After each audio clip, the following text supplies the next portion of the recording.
My understanding is, and correct me if I'm wrong, that you made sort of a conscious decision, and you sort of noted it a little bit at the beginning of the conversation to not to keep production mostly manual still. Is that right? And also, like sourcing your own materials. What's guiding that decision, and how do you strike that balance and making sure that you've got that sort of hands on approach, um, while still making things from a manufacturing standpoint, streamlined and efficient, which of course can help with keeping costs down. How do you strike those balances? Oh boy, that's a. If I could characterize it in succinctly, one of the things about Musgrave is, and let me back up. One of the things about pencil manufacturing is that the basic processes have been the same for a long time. Certainly, layers of automation and layers of precision have been added.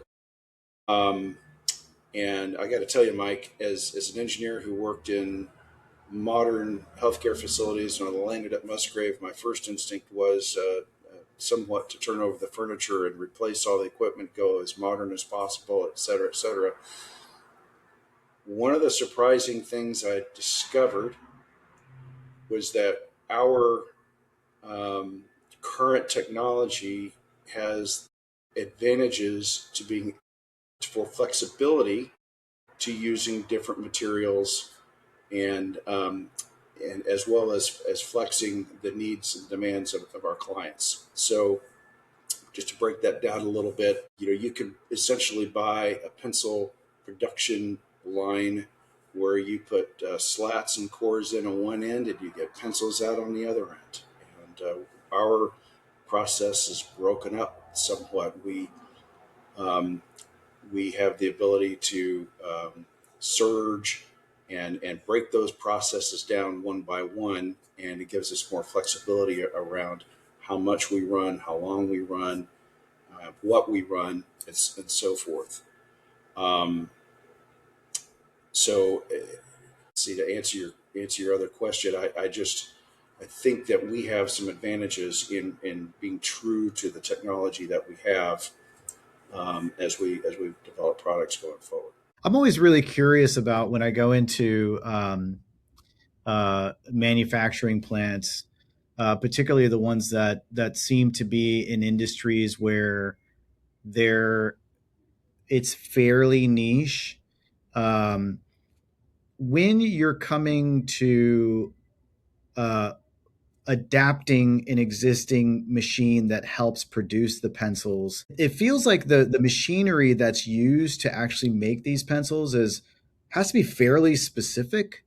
Like it seems like there would be a the companies that produce these products, the machines themselves.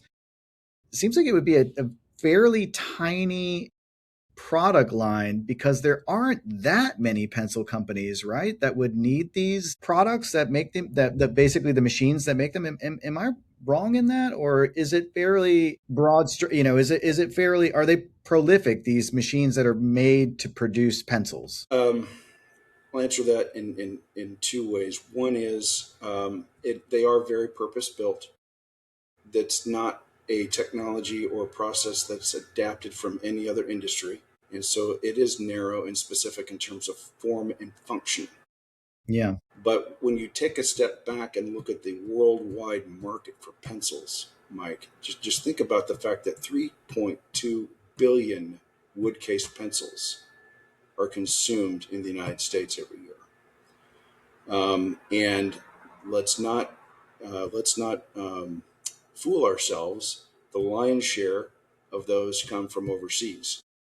When you think about that, and then think about the worldwide consumption of pencils beyond just the United States, in more populated countries, actually the worldwide pencil industry is alive and well, and there are a lot of companies around the world who use these machines, and thus there are several companies that build machinery for that purpose. Now Hmm. it's not broad as in maybe as some other industries, but you would be surprised who all is quote unquote in the game in Asia, in Europe, and South America who build these purpose-built machines, for what we do in such broad or such large volumes. Pretty Yeah. incredible.